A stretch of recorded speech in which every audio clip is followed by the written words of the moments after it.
Hey folks, it's King from Stay Tuned Sports, and I gotta tell you, I love energy drinks. They help give me that boost that I need to finish all my work, get through game film recaps from all of Sunday's games, and they provide that pick-me-up during a very long week. What I don't love is that crash and the jitters, the gross feeling you get with most other energy drinks. And that's why I tried Dubby, and I gotta tell you, Dubby is a game changer with flavors like Dragonade, Beach and Peach, Galaxy Grenade, and my personal favorite, the Dub Sludge. You can find your favorite or just get them all. There's no jitters, there's no crash because there's no sugar in Dubby. Plus, Dubby contains Neurofactor, an all-natural ingredient derived from coffee cherries, which has been linked to enhance brain function.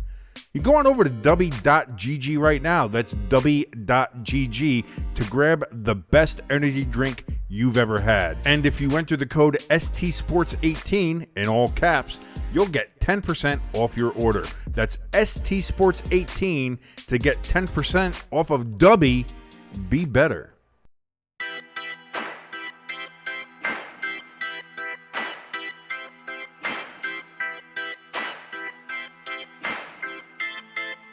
And hello there, all you stay tuners.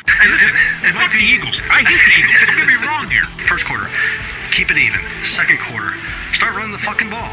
Third quarter, take a power nap. Fourth quarter, oh shit, there's the rest of the game. Let's go. Fuck it, I'm a diabetic. I will root for the team that will literally give me diabetes and death. Rooting for a team from Hershey is like a Catholic rooting for Satan. It doesn't make any sense. This is Stay Tuned Sports, and it starts in 3, 2, 1. And hello there, all you Stay Tuners. Welcome back to another episode of Stay Tuned Sports. It's your good friend Jimbo here, back with our good buddy King. What's up, bud? What's up, brother? How are you? Pretty good. Weather is kind of really weird. It was almost 80 yesterday. Now it's down to 40 today. Yeah, we're getting that Canadian Clipper. It's like low 60s here in Jersey. Yeah. But considering what it was yesterday, yeah, it's kind of, this is the weather that makes everybody sick, especially me. Ever since I was a kid, man, I got the spring and fall when the temperatures start doing this wonky shit is when, well, you get the old bronchitis and you start getting sick and you feel like shit for, 2 months straight because it decides to be, like you just said, like 48 degrees in the middle of goddamn May. Yeah. But hey, listen, I live in the Northeast. I'd rather live with this than live in the absolute ball soup that is fucking South Carolina or really anything below the Mason-Dixon line. Like, Yeah. I'm sorry. I am a northern boy through and through. I cannot suffer through the fucking South. Can't do it. Can't do it. Won't do it. Like I said, Mason-Dixon, anything below Pennsylvania, go fuck yourself. Maryland, screw you. Delaware, not on my watch. Virginia, right the fuck out. Never. And fucking everybody in the Southwest, fucking, it's a dry heat. It's still a fucking oven. What the fuck are you talking about? I'm sorry. Heat's heat. It's a dry heat. It's 122 degrees. What the fuck are you talking about? If I leave an egg out for 2 minutes, it's cooked out just with nothing, but just outside. It's cooked with air outside. You're living it in an air fryer. Yeah. No, yeah, I'm not going to live in a Ninja. It's not going to happen. Speaking of cooking here, I always like to try to get you fired up and put you in a really good mood. How do you feel about Lindy Ruff coming back next year? Well, he was. That's fine. Like, listen, I had no illusions about that. Listen, he led the Devils to their best record ever, which I think they did in spite of him, not because of him. He's probably going to win the Jack Adams. It's between him and the douchebag in Boston. So, and then if he gets that, obviously he'll probably get more money. So, go for it, whatever it is. The thing is, now the bar is. I said the same thing with the Devils. With the Giants. I mean, the Giants did very well this year, better than anybody thought they were, same as the Devils. Not quite as good as the Devils were the third best team in the NHL and had the best record they've had in their entire history. So a little bit different, but Still did far better than anybody thought they were going to do. The Giants went to the playoffs, won a playoff game. Devils went to the playoffs, won a playoff series. Now you have all this. Now as the Devils, as you did with the Giants, you have a level of expectation now. You have a level of success. We've been this good. We know we can be this good. Now you have to be, at bare minimum, you have to be that good. And you should improve, especially in the playoffs. Yeah. So that's where we're looking at right now. So for the Devils, I think that can happen. For the Giants, looking at that schedule, oh boy, I don't know. That one might be a little tougher to pull off. The Giants have a fucking gauntlet to run next season. So, but listen, if the Giants can pull off a winning record next year and get into the playoffs somehow, I mean, let's fucking go. But if you looked at what the strength of schedule is, and again, we're basing this all on last year, so, take it with a grain of salt. Which the Eagles have the strongest schedule, just so everybody knows. The funny thing is that the top 8 teams are all the NFC East and AFC East I was going to say, did you notice that? It's just like, well, gee, I wonder why. It's because, well, the AFC East and the NFC East are playing each other, and they kind of are the best divisions now, and I'm glad to see that, because, like, the NFC East has a history of being, the NFC beast, and should have been in it for the last, 4 or 5 years or so, whatever it was before this past season. It was the NFC least. It was really a shit division. Nobody was really any good. You had, one team was good at a time, maybe, like you had the Eagles in 2017. The Cowboys would come and steal one every now and then. I think the Redskins had it when they were still the Redskins. They won a division or two. Not the fucking Giants. The Giants were gone since 2011. But seeing it back to where it's like, oh shit, everybody in that, even Washington's dangerous. Yeah. And then you look at the AFC East, and it's like the Dolphins have made moves. Clearly, the Jets have made some moves to be a favorite. Buffalo's got to now try to hold on to that. And the weakest team in that division now is the Patriots, which, if the Patriots can somehow get their shit together, they can be a dangerous team too. So it's great to see both of the East divisions doing well and representing. I clearly have an East Coast bias. Fuck the West Coast. California and Washington, Seattle, Arizona. They can all kiss my ass. I don't care about any of those states. But that's not. If you're listening from there, no, I don't give a shit about your state. You stay out there in your dry heat. Dry heat. To be fair. Seattle. To be fair, Seattle's lovely. I love the weather of Seattle. Okay. I'd love to live in Seattle if it just wasn't for all the hobo shit. That's another thing. The West Coast, big hobo problem. So, not big on that. Talked to a couple of people who have lived out there. My fiance's family lives out there. My fiance's sister's husband has gone to work trips out there. And of all the anecdotes I've gotten back about Seattle and Denver too, surprisingly, no, I'm not going out there. That's not happening. So that's a shame, because maybe Eastern Water. Maybe I'll go to Spokane or something. Maybe that'll be nice. Nice evergreens and Bigfoot. All the just the nice scenery. So.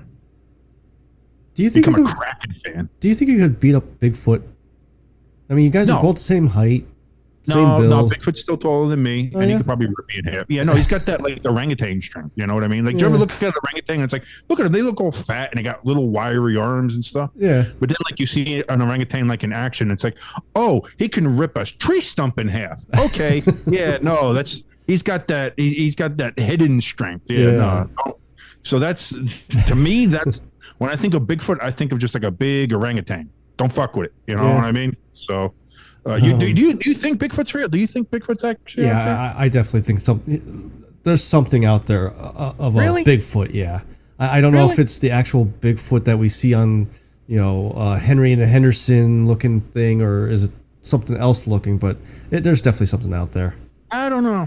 I don't know if I believe in Bigfoot or not. I don't know.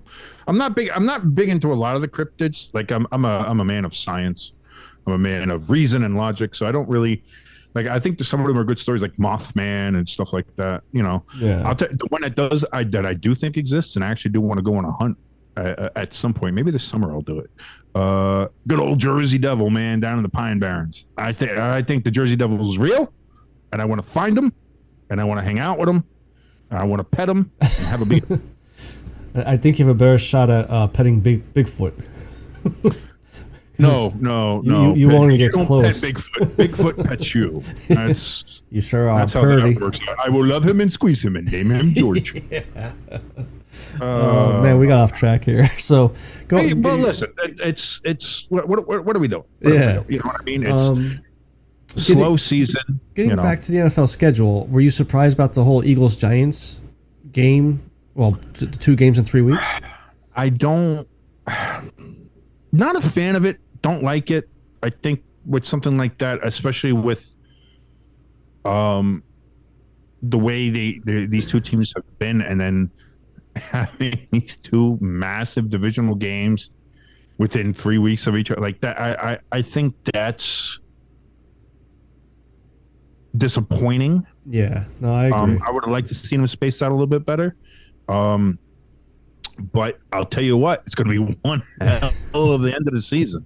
And that's going to be a 3-week stretch where a whole lot of shit can change, depending on where everybody is. You know, you got to figure if the Giants are a game behind or even 2, and are able to win those 2 games against the Eagles, then that I think who we played in the middle, the Rams, I think. Yeah. Is the middle week game. You know, you're talking about like that's something that can swing it one way or the other, you know. So that's going to be huge games there. Again, not a fan of that. And I've seen them do it at other times too, and at different parts of the year. I've seen it like a mid-year. I think there was a time where 2 other divisional teams played within a 3-week span, and again, not a fan of that, but especially not a fan of it at the end of the season. Like that's how you're ending the season, is that fucking gauntlet. Yeah. You know, with the Giants having to go to Philadelphia on Christmas, and then you know in the first week of the new year you're gonna have it there at MetLife, the big air conditioner. I saw your little fight on Facebook over that. Which one? I don't know. I had quite a few fights. A season ticket holder commented on a post about it being called the big air conditioner, and you know they didn't even think about putting a retractable roof in. And they didn't even think about it. No, listen, I don't mind that it doesn't have a roof. I like the fact that it doesn't have a roof. I think that gives us advantage for the Northeast. Yeah, fuck roofs. For anybody who wants a roof on their football stadium, first of all, not PC, but not initial, of course not. You're a pussy. Shut the fuck up. No. Get the fucking roofs off. I want the wind and the snow, like the old Giant Stadium swirling winds. Let's fucking go. I like it. It's the fact that stadium looks like a fucking Venetian blind.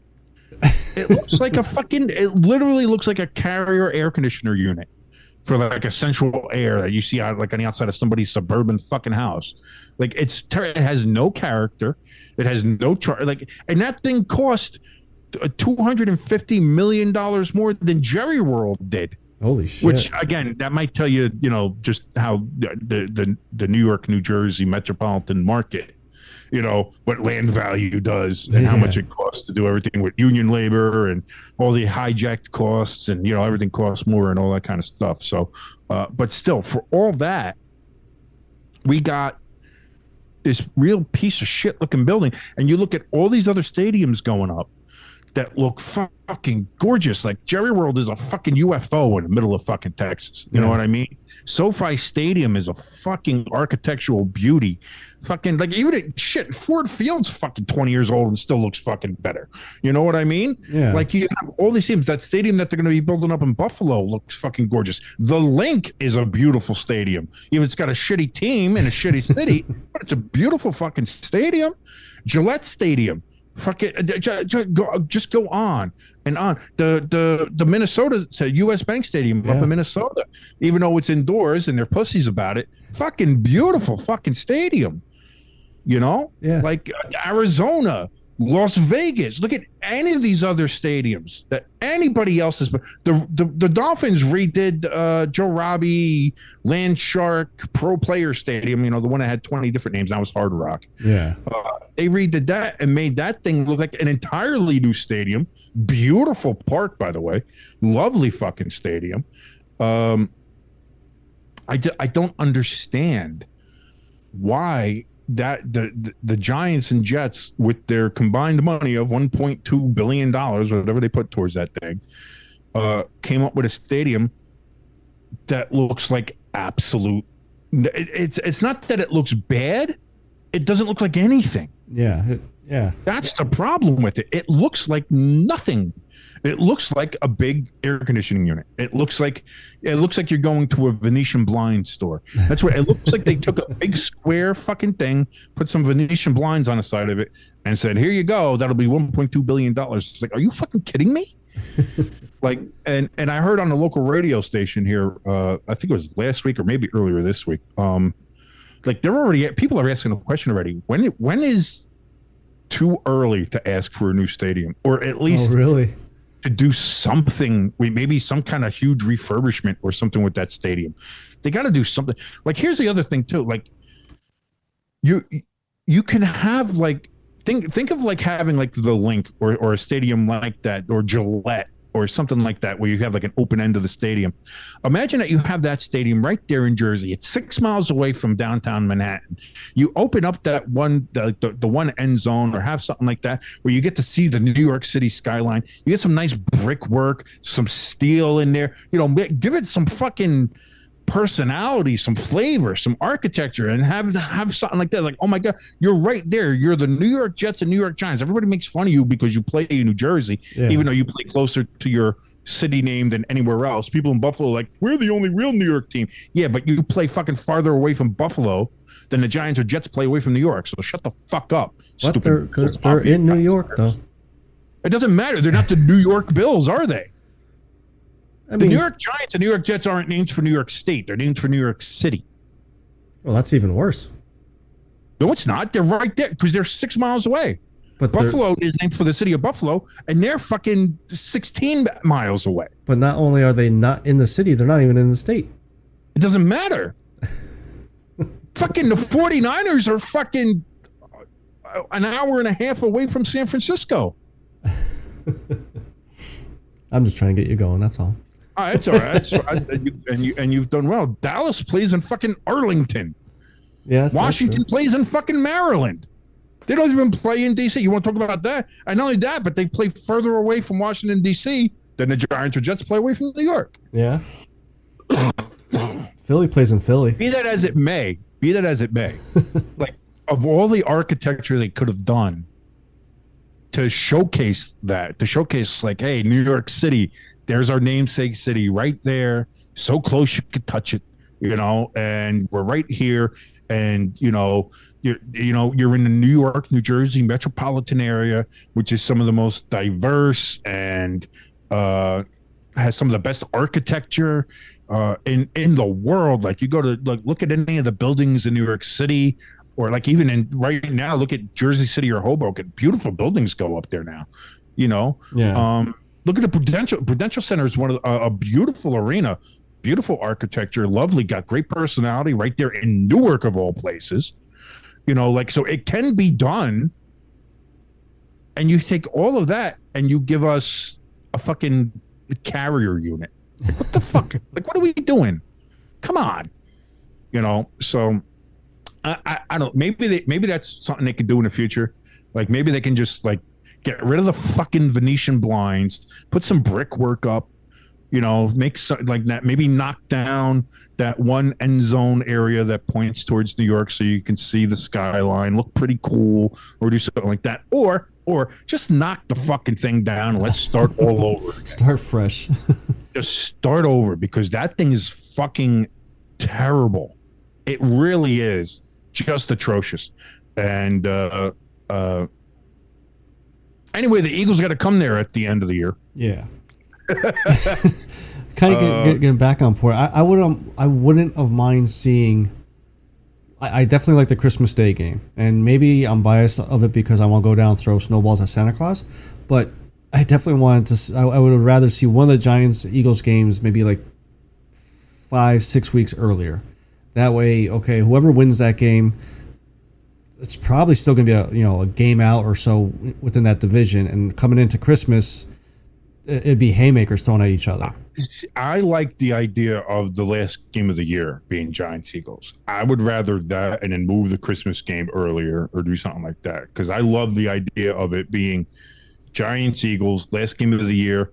Could be for the division, could just be for bragging rights. Either way, I like the idea of having Giants Eagles, big rivalry, one of the biggest rivalries in the NFC East.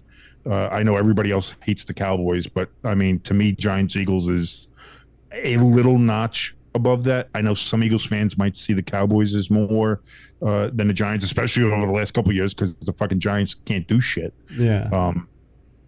But I like the idea of that being the last game. So like the Christmas game can come or go, and I don't like the idea of a Christmas game because you're doing shit on Christmas. You're visiting family or something there. Oh, what are the kids doing? See all that kind of stuff, and then it's like, oh, sometimes you might be too busy and you miss some game. I don't want to miss any of the game. Fuck that. That's true. Now me, it's a good thing I don't have any kids, and any of my family already knows don't fuck with me during the Giants game. So I mean, I'm lucky in that respect, but I don't know. Like the Christmas Day game is like, that's all right. I would have rather it been the Black Friday game, but yeah, I mean, I definitely would have rather Black Friday. But when I saw Christmas, I was like, oh, that'd be something different. I mean, I've been to home openers, I've been to night games, Sunday night games. I've been to all those nostalgia type games. I've never been to a Christmas Day game, and as soon as it got announced that we're on Christmas Day. In our little group chat with me, you, the wife, and whoever else is in there, I forget how I hinted at her about it, and she's like, what's going on? And I'm like, the Eagles are playing on Christmas Day. And she's like, okay, the three of us will go. I'm like, who's the three of us? She's like, me, you, and our oldest. I'm like, okay. I said, you understand how much the ticket's going to be, right? She goes, yeah, like $100. I'm like, hey, you're funny. I mean, I already looked at the ticket prices. They're upper, nosebleed seats, like minimum $200, and that's resale price. So when it gets closer, it's going to be even higher. It's going to go higher, and that's the thing, because not only is it a Christmas Day game, so it's an event game, but it's also against the New York Giants, so it's going to be even more. Rivalry games are always going to cost more, anyway. And you know what? So, to kind of add to your point about Cowboys Eagles rivalry, Giants Eagles rivalry. You've known me long enough. I've always felt like the Cowboys-Eagles rivalry was the bigger of the two. But I think after last year, seeing how much more improved the Giants were, I think I agree with you. I think they slightly ticked over the Cowboys-Eagles rivalry. Even though I still hate the Cowboys more than the Giants, I think that is more of the interesting rivalry, the Eagles-Giants rivalry, instead of the Cowboys. Well, we got to see, because again, the Giants still haven't fucking beaten the Eagles in in a season series in fucking forever. Yeah. And sorry for that burp. I'm drinking Mountain Dew. I just so I can understand where somebody, even Giants fans, saying like, well, Giants Eagles aren't a rivalry because the Giants don't win. So like, I get that, and I understand that, but I think. If the Giants can pull something off this year, especially with this 2 games in 3 weeks, then that might be something. Especially if it's like, here's the thing: like, let's say that scenario happens. The Eagles are a game ahead of the Giants. The Giants are having actually for the gauntlet of a schedule, doing well. Everything's going well for the Giants. Let's just say for the sake of argument, and then you would go into that 3-game stretch where. Giants are a game behind the Eagles. Giants beat the Eagles in the Christmas Day game. then both teams win their interweek game, and then the last game of the year, you have the Giants come, win at MetLife or something like that. So then the Giants in a 3-week span, they steal the division away from the Eagles. Yeah. Like that will cause a rivalry to become born again. That will breathe life into that. But if we get into that point and then the Eagles just fucking beat us twice again, it's like, oh, same old shit. Doesn't matter. And it's just, it is what it is. It's just the Giants can't get over that hump. So that's the big thing right now for the Giants is, okay, we're getting better, we're improving, we're doing things like that. To me, the biggest marker of success is you got to beat the Eagles. You have to beat the Eagles. I don't care if the Eagles are having a good year or a bad year or whatever it is, because it doesn't matter. Even when the Eagles had a bad year, they beat the shit out of us. Yeah. You know what I mean? So it's like, to me, the goal of the year is, yes, we want to make the playoffs. Yes, we want to be improved. Yes, we want to go far in the playoffs. But the marker of seeing how much we've improved, beat the fucking Eagles. That's got to be the goal, is beat the Eagles. So we'll see. We'll see how that happens. But I want to bring up something too. Okay. Concerning these holiday games. Did you hear or know about apparently the bidding war for the Black Friday games that was going on? Big stuff there. Now we know that the Jets are playing the Dolphins on Black Friday. Yeah. Which they apparently lobbied for hard and are actually trying to lobby the NFL to get on a permanent annual basis. Oh, okay. Like the Jets want the Black Friday game. But apparently there was another team involved in that, and that would be the Cincinnati Bengals, and they were trying to promote and wanting to get that game permanently on an annual basis, almost like a Thanksgiving game, but they wanted, a Black Friday game. And they wanted to, have like, Cincinnati does all that shit. They wanted to have a parade. They want to do all the fucking, pomp and circumstance, because they do that shit too with the Reds opening day. They still have like a baseball parade that goes down, even though the Reds suck. And they do all that kind of stuff. So they really kind of wanted to make that into an event, like a Cincinnati thing. Okay. But apparently they got outbid or just out convinced by New York. By the NFL. And now apparently that's something that is under consideration, is that the Jets would host the Black Friday game every year, like the Cowboys and Lions host Thanksgiving every year. I don't know if the Jets should be the team to do it. Just because, okay, yeah, this year it's a perfect match because Aaron Rodgers is there, but let's just say he plays next year. He's not playing more than 2 years. Okay, but the Lions have sucked for 70 years and they still win on Thanksgiving. But they put up. I don't think it's a matter of whether they suck or not. I just think it's a matter of, do you want it? Do you want to, have that? Do you want to have the, the shorter week schedule? Do you want to, kind of put yourself in all that? And also, does it make sense too? Now also think about that is you have this game is going to be happening next to one of the largest malls in America, the beautiful American Dream, formerly Xanadu, there in the Meadowlands, on Black Friday. So first of all, traffic's going to be fucking a nightmare. I was just thinking about that. The rumor was that the Eagles and the Giants were supposed to be that one. And I'm just thinking now. I'm thinking, thank God the Eagles didn't get that one, because I would have been going to that one, and that traffic would have been nuts. So you're talking about one of the biggest metropolitan markets in the world on Black Friday, when everybody's going to want to go out and go shopping. You're also going to have a football game happening right next to a shopping outlet, literally right next door. So interesting. And I guess to me, I think the NFL, if it goes off without a hitch, like if they can get it done and there's not too much bitching and moaning or anything like that, I think it could end up being an annual thing, especially like if you get everybody there and then they go right from the stadium to the fucking mall and like, fuck it. Let's just go. Let's walk from the stadium to the fucking mall and see what's going on and do all that kind of shit. Like, which I don't think you can actually walk there. That'd be a fucking hike.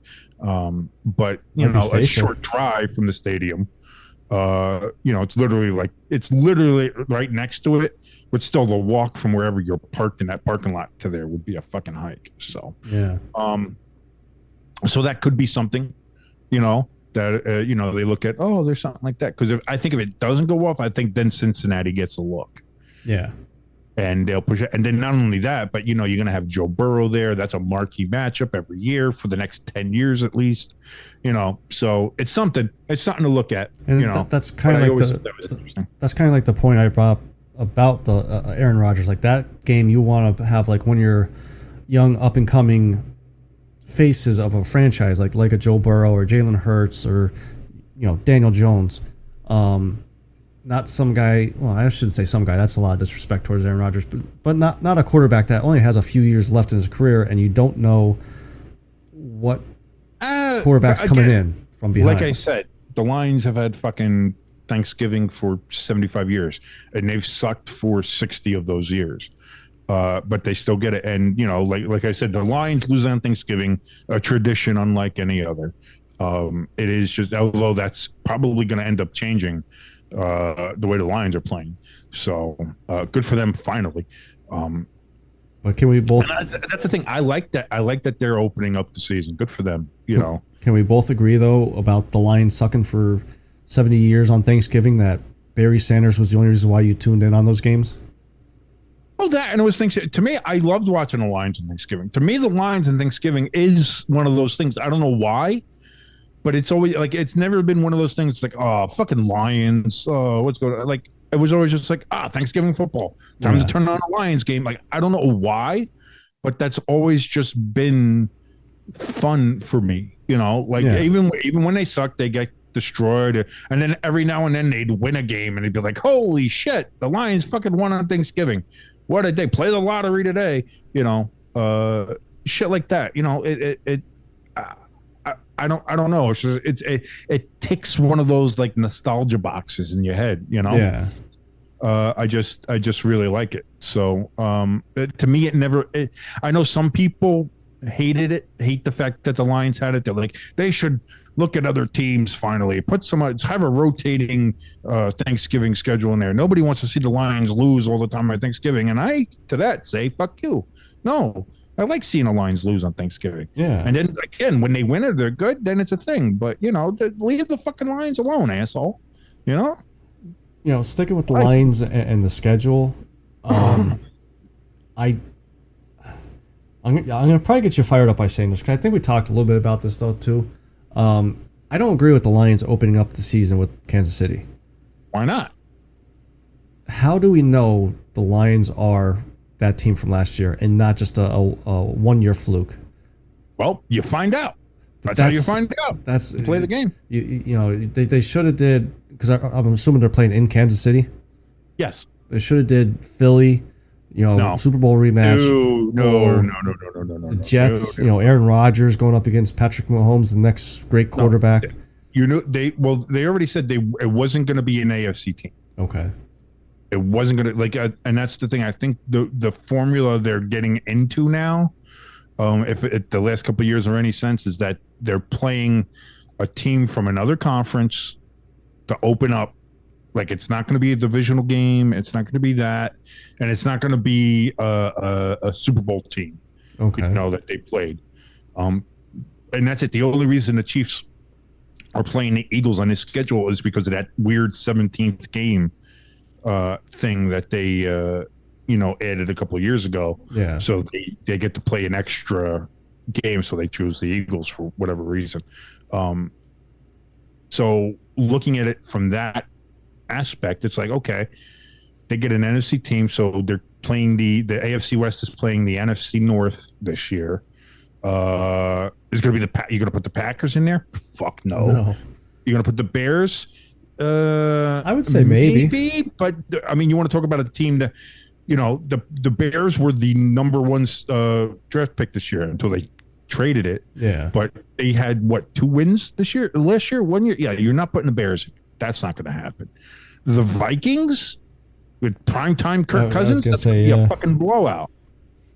Or do you put in the team that won 8 of 9 to close the season, just barely missed the playoffs, and probably should have made the playoffs if everything was being fair, and ended Aaron Rodgers' Packers career and have been exciting and dynamic and fun to watch, even if they do lose.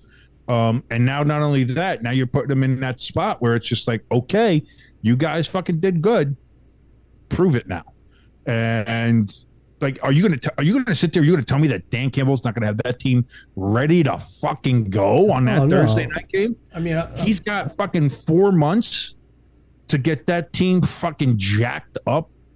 Look at, they're putting us in there because they think we're sacrificial, and they don't. The NFL put them in there. The NFL doesn't want a blowout.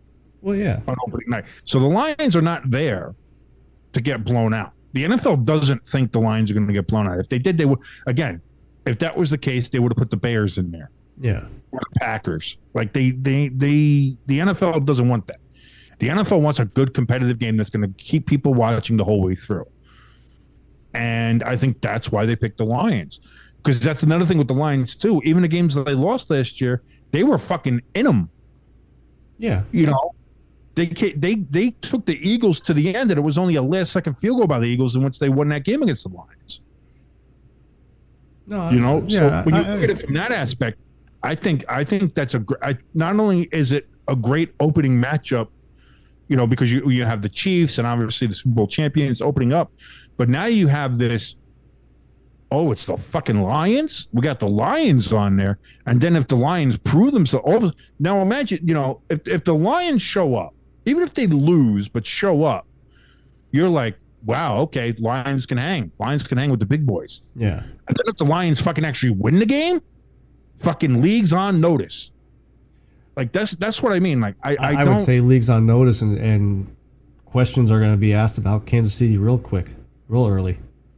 You know, so, and not only that, but Kansas City has a history of starting off season super fucking slow. Yeah. So, the fact of the matter is, I like the matchup, and obviously, here's the other thing too: those other games that everybody's talking about, like, oh, it should have been Chiefs Bengals, or it should have been Chiefs Eagles, or it should have been Chiefs Bills, or whatever else fucking thing that people were talking about. That's another thing that other networks and other places were fighting for, because they want their marquee matchups too. And you know those are going to be the marquee matchups, and you know those are going to be good. So you have to look at, okay, how do we not steal this from CBS? Or how do we not steal this from Fox? Or how do we not steal this from ABC or Amazon Prime now because they're fucking in it? Yeah. Or any of these things.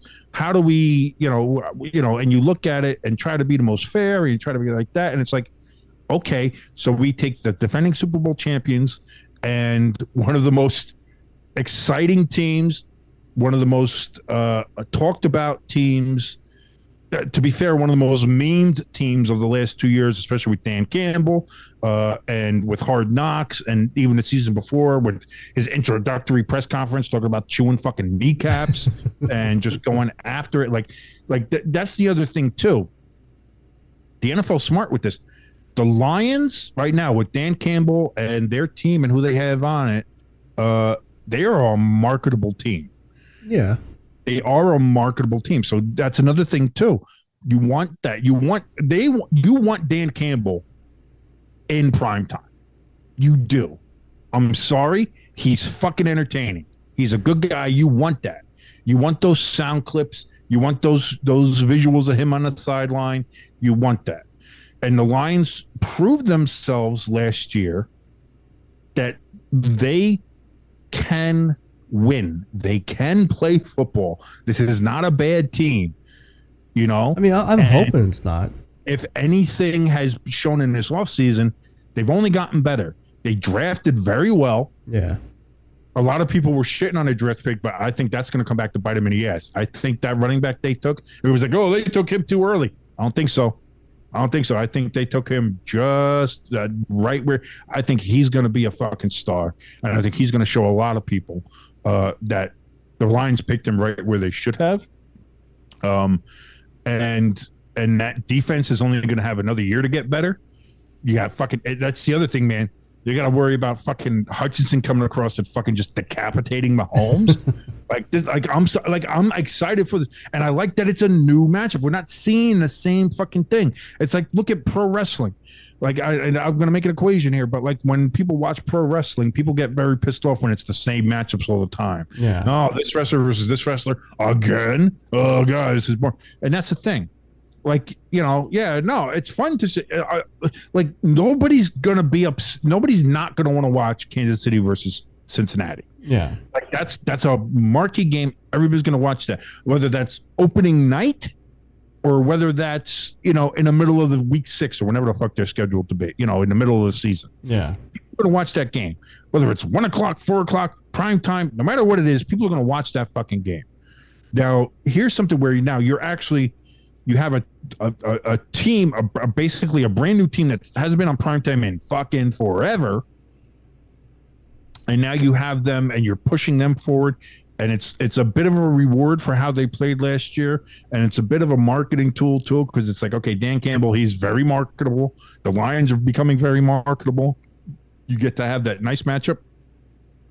The matchup itself, uniform-wise, I think is going to look great. You have the Kansas City red. You're going to have that Lions, Honolulu blue and silver. I wish they would let them wear the blues with the red. Just have them both wear their colors. That would be amazing. That would be a great looking matchup. Me personally, that's how I think. Whether they'll do that or not, probably not. But I think that would look fucking amazing. So NFL, if you're listening, which I know you're not, but you never know. Maybe you will be soon. Hey, listen. Just like our good old friend Pat there, we got a little Up to Something season 2 going on here. So stay tuned with that. Stay tuned. Get it? Stay tuned. See what I done? Don't die. Speaking of our buddy Pat, when does that start? Dude, I got to tell you something. This is what I talked to you a little bit before the show. I was like, man, I'm pissed. I might have to do a little rant here. Okay. And it's not pissed at what you might think. Now, for anybody who knows, yes, we are big Pat McAfee marks here. Well, me anyway. I'm a super big Pat mark. I like Pat McAfee show. I like it, especially since he's been successful doing what me and you had originally wanted to do all the way back in 2015. He just stole our idea. I'm just putting that out there anyway. We're not looking for compensation, allegedly. Just say I'm not saying Pat stole our idea. Alleged. That's all alleged. Allegedly, no. But Pat recently announced that he's going to ESPN.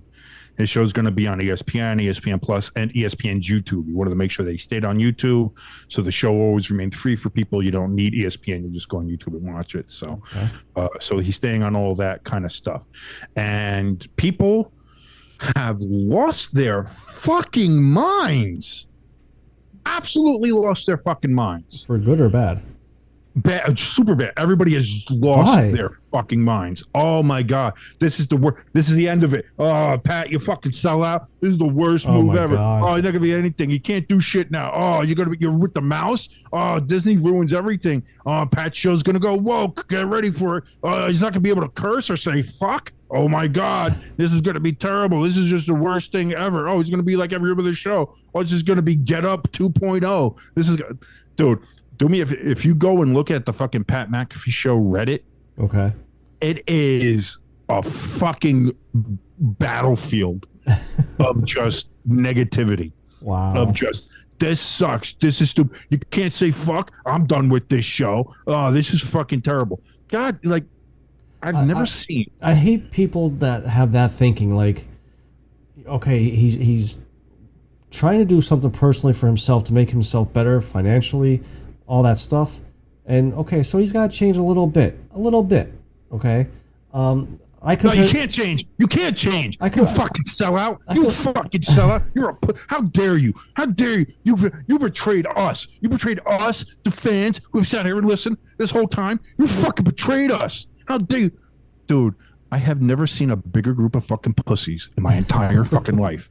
Ever. All of them. Like, it's the worst group of human fucking beings. Oh my fucking god. Now here's the thing.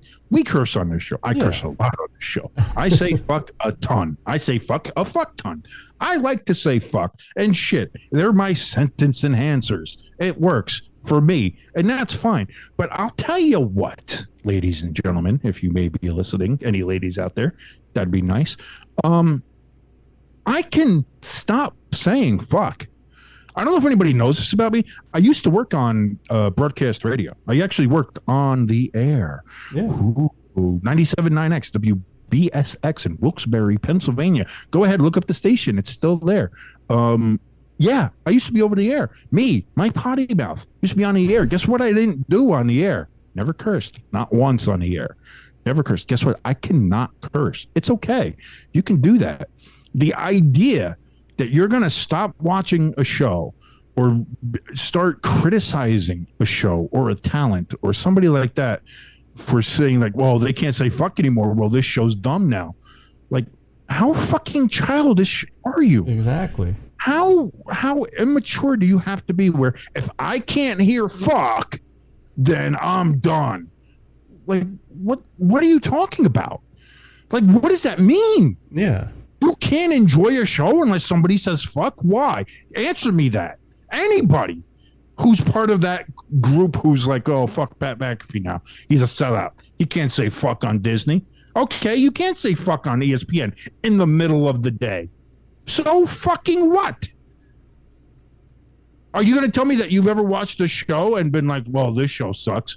I wish it had more fucks in it. Like, what? Like, are you mentally retarded? And I don't mean that in an insulting way. I mean it in a clinical diagnostic sense. Yeah. Are you clinically mentally retarded? Do you have a learning disability? Because that's the only thing I can think of, that you have such a stunted intellect that you can't let somebody go on a broadcast network station and be like, oh, well, he can't say fuck, so fuck this. I'm not going to listen to this bullshit. Are you out of your mind?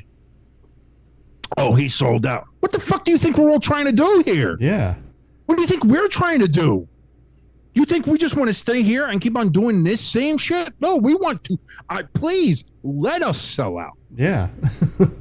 I'm sorry. I mean, give us all the sponsorship money. Let us go to a fucking broadcast partner. Please. For the love of God. That's all anybody. If you're in this business to not sell out, then you're in the wrong fucking business. That's the same with any musician or something like that. Yeah. Like everybody's like, oh, that musician, they sold out. What the fuck do you think they're doing? It's a job. It's fun. It's creative. It's a nice job if you can make money doing it. But that's the thing. If you can make money doing it, then you're a sellout. Yeah. So you know, and a lot of this does remind me of that. Of like it's people who find like that niche band, that young up and coming band, independent band that's like, oh man, they sound great. They're such a great sound. What a good. You don't even know about it. You wouldn't know about them, but they're really good. I love them. They're great. And then the moment that the rest of the world gets to hear them, and that other people start saying, man, I really like that band, and they start getting more notoriety and more publicity, and they get more money, and then they get signed to an actual record deal, and they start releasing an album, and the album blows up, and now they're on radio, and now doing that stuff. And then that same person who's talking about how much he loved that band, they sound so good, they're so great, is like, fuck them. Nah, they got too mainstream, they got too big, I don't like them anymore, they sold out. Fuck that, they're the worst. It's like, nothing's changed. It's the same music, it's the same band, but now just because other people like them, you don't. Yeah. So then it's not the band that you don't like. It's the fact that they're not your little secret anymore. It's not your little thing. It's that other people got to like it. And if other people get to like something, then it's not your little thing anymore. Then it's, I don't want to play with my toy anymore because other people like it. You're a fucking baby.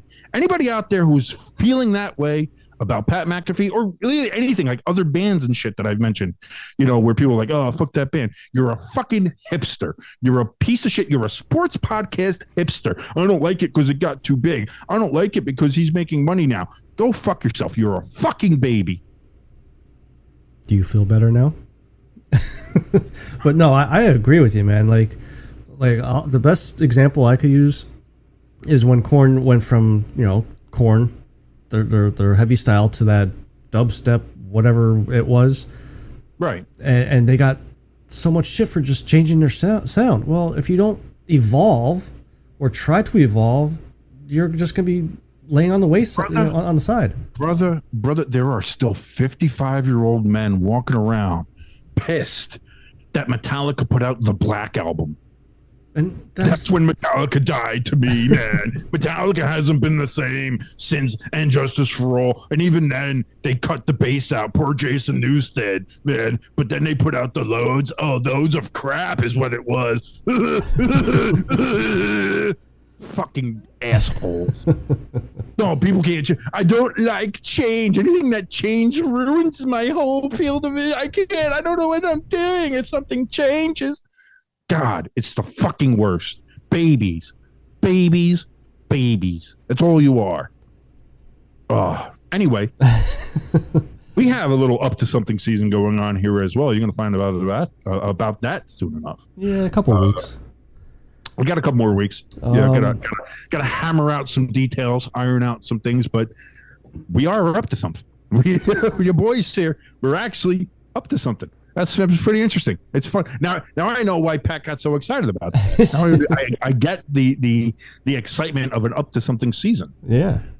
It's pretty fun. It's pretty good, So all I'll say is that me and King celebrate, well, at least I did, celebrated pretty hard Friday night. No, I just had a glass of wine. Yeah. I just had a glass of wine.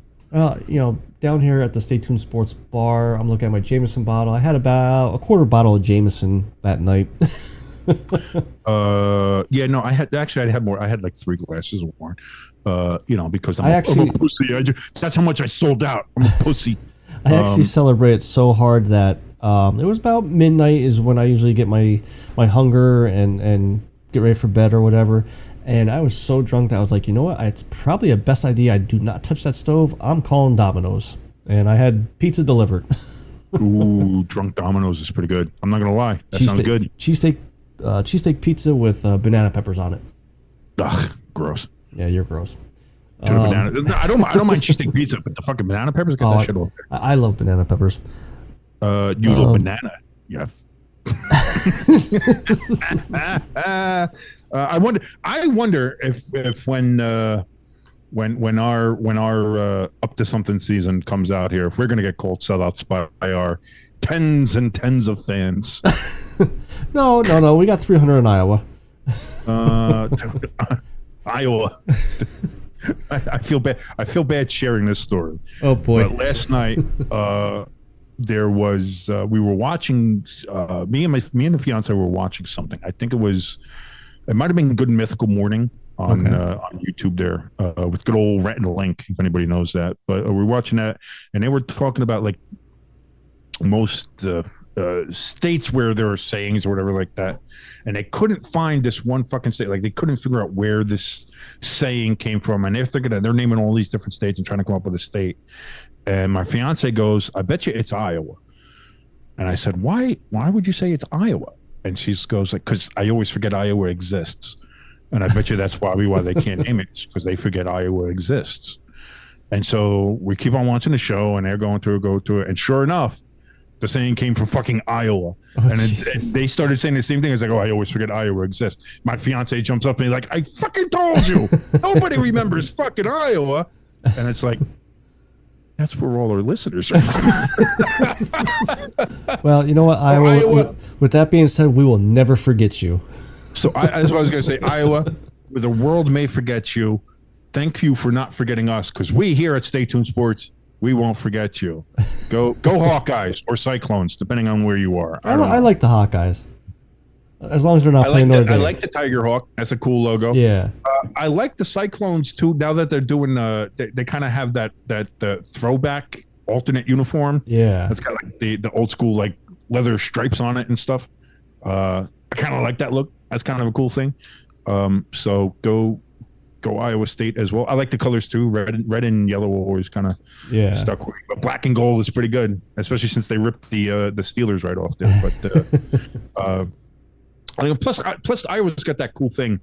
Was it at the end of the first quarter where they waved to the hospital. Children's Cancer Hospital? That's right. That looks above the stadium. Like, how can you can't hate that? Come on. How do you forget that? If you're not crying when they do that, then there's something wrong with you. Oh, dude, it's always a good moment. It's always one of those just makes the heart swell. Yeah. Even a Grinch heart grew 3 sizes that first quarter. So one last thing that I want to talk to you about before we end the show, if we want to end the show then. I want to talk about the whole Doc Rivers and the Sixers and the James Harden debacle.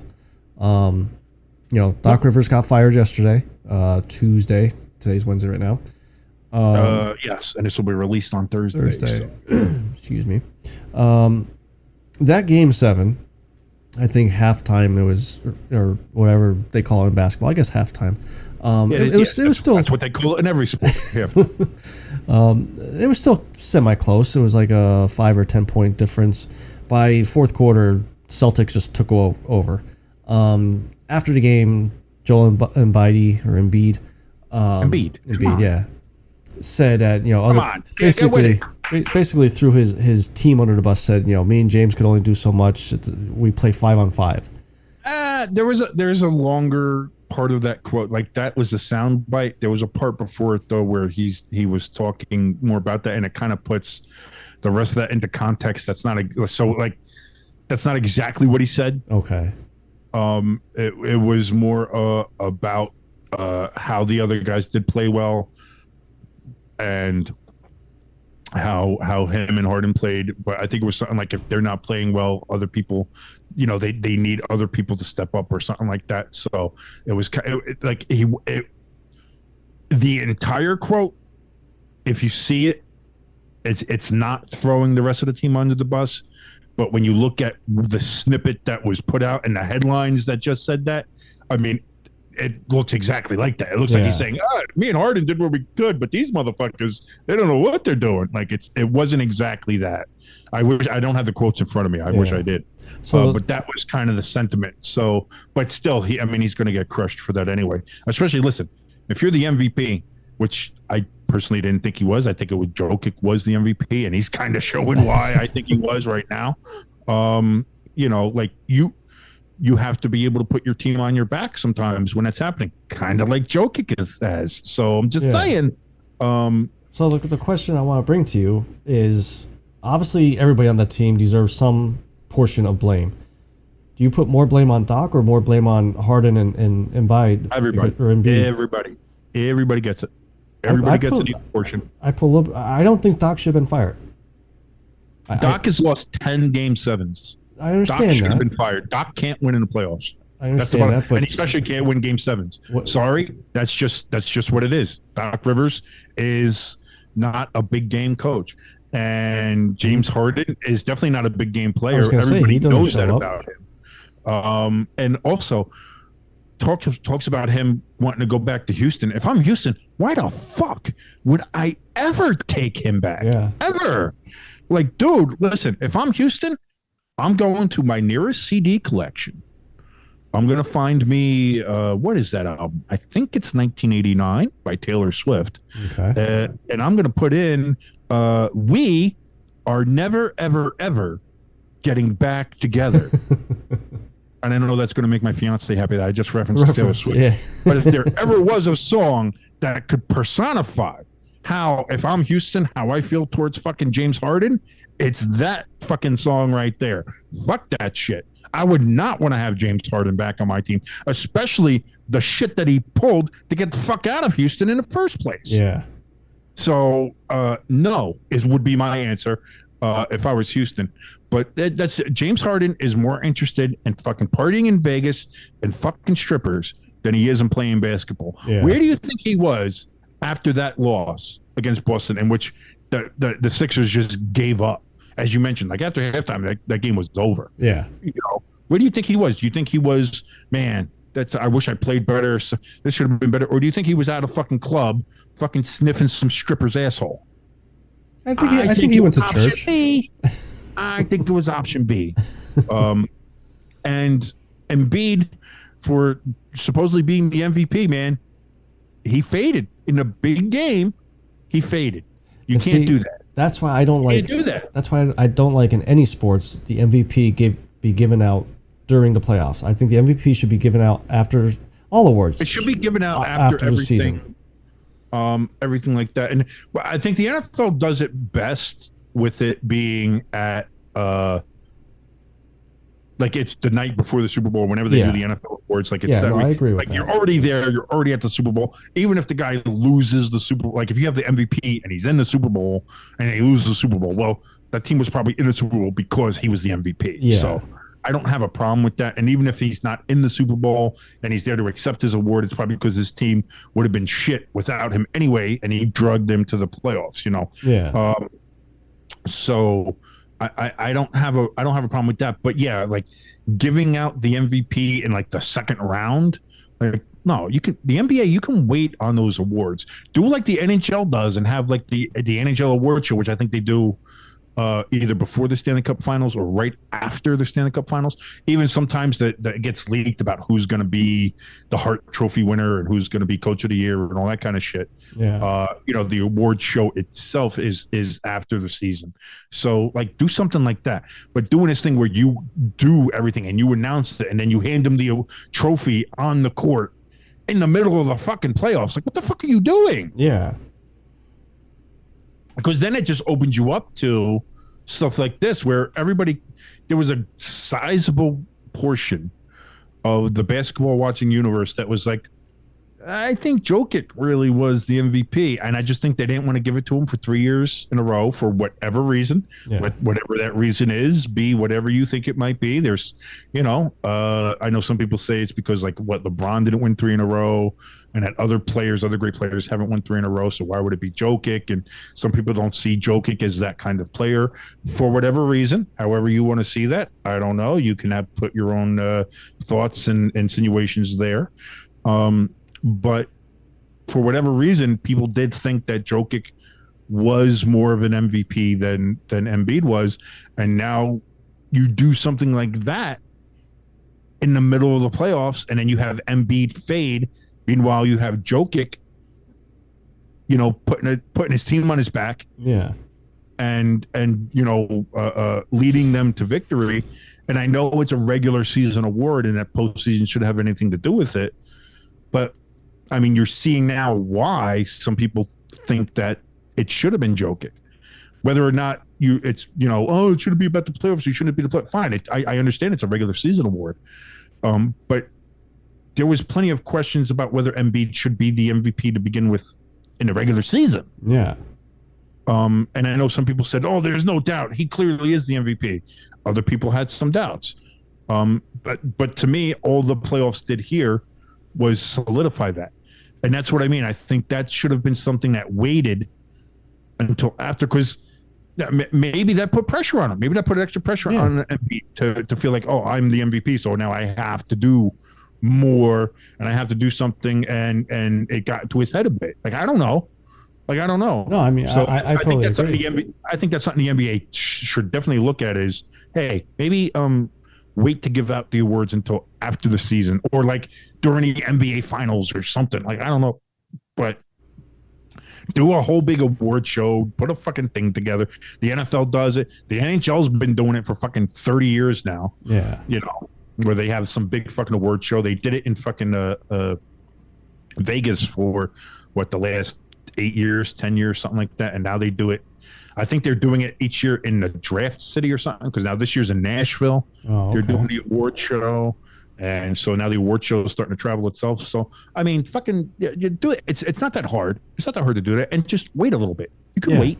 It's okay. But as far as to your other question of who's to blame or who do you put more blame on, I think it's everybody. I think Doc should have been fired. Harden is... Listen, if Harden wants to go, fine. See you later. If I'm Houston, I'm not fucking taking him back.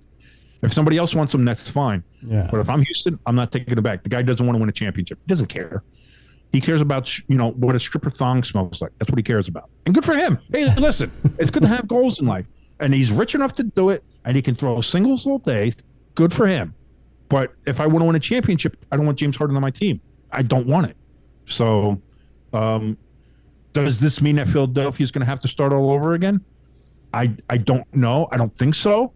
I think if Harden leaves, I think it's going to be a process 2.0.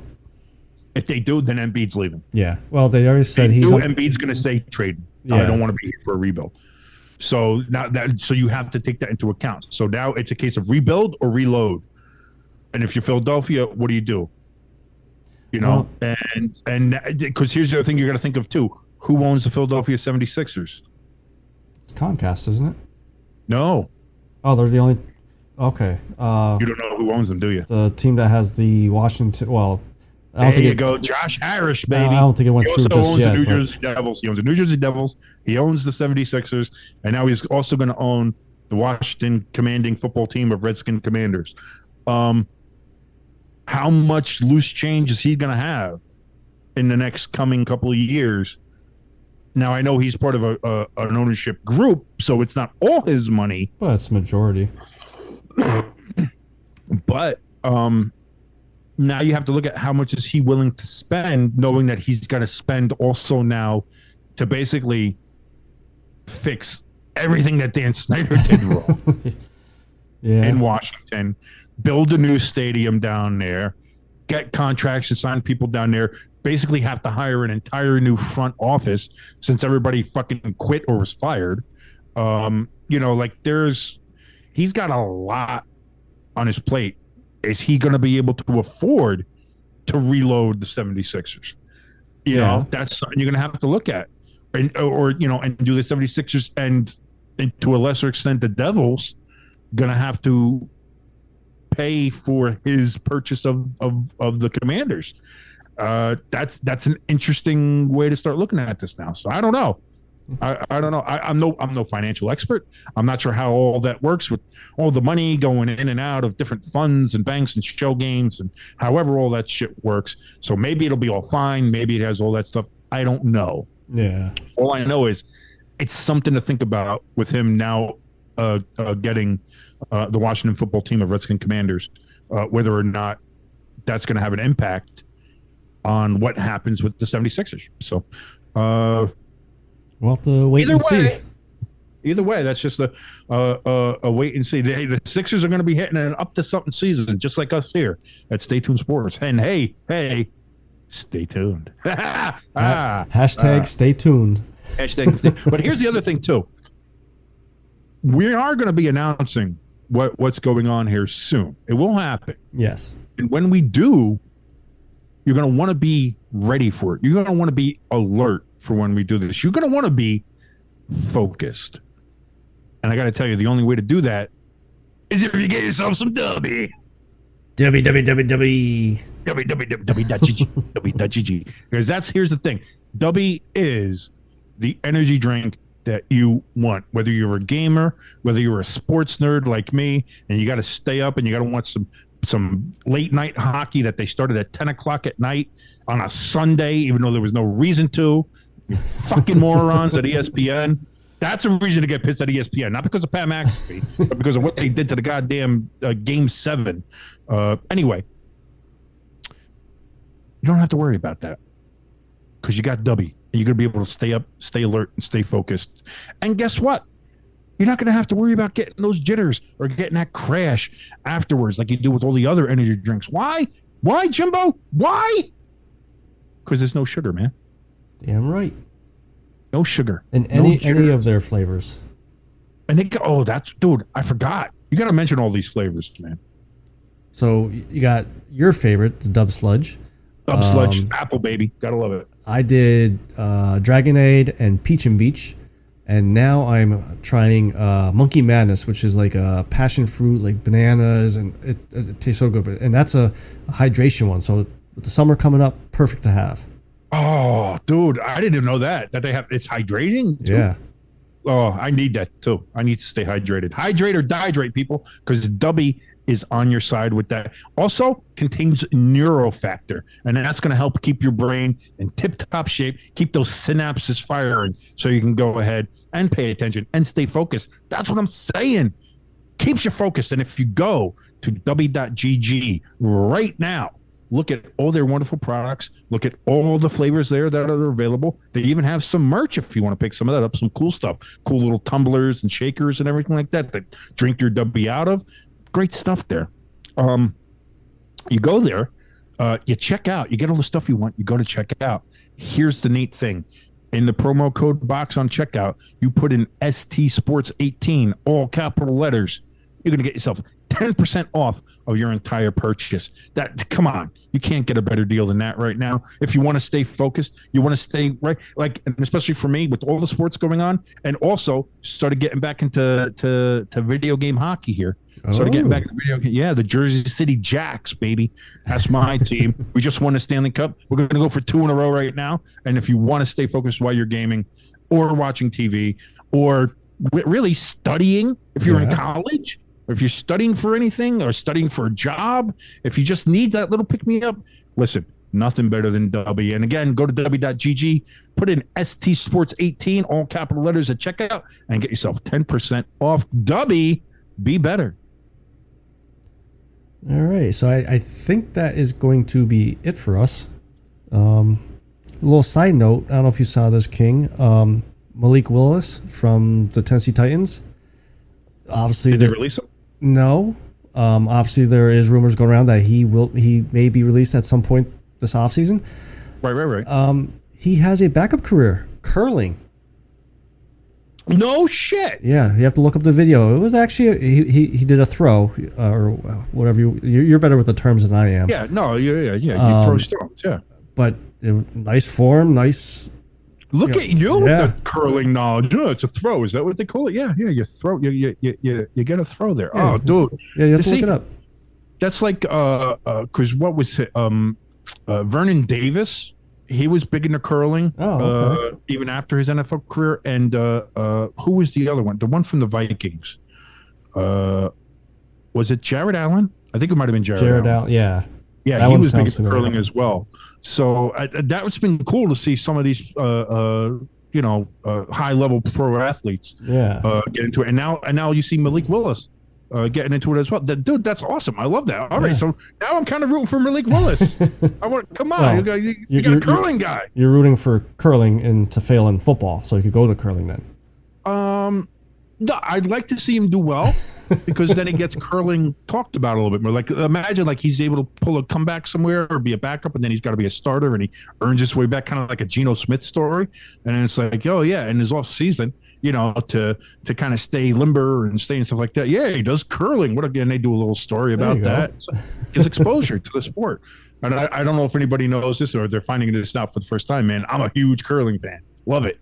It's the best stuff, dude. If you've never watched curling, it's great. It's fun shit. If people make fun of other people that watch golf, and I'm kind of a person who makes fun of people for watching golf, and I understand the hypocrisy in that. Yeah. But dude, watch some curling. It's fun as shit. And it's pretty good with a nice cup of coffee in the morning. Nice Tim Hortons. There you go. Not a sponsor, but could be. It's good stuff. That's cool. Oh man, what good information. Thank you, Jimbo. See, we're ending the show on a positive note. Instead of being all negative about the whole Pat McAfee thing and people being assholes and the 76ers sucking, we're ending it on a bit of a high. Oh, we didn't even talk about the fact that my Devils got eliminated, did we? Yeah, no, that's another downer. But let's not worry about that. Let's not worry about that. Malik Willis, he's a curler. Let's go. So till next week, that's your good friend Jimbo. And it's your boy King. Joe Judge for president. Hurry hard! Hurry! Hurry!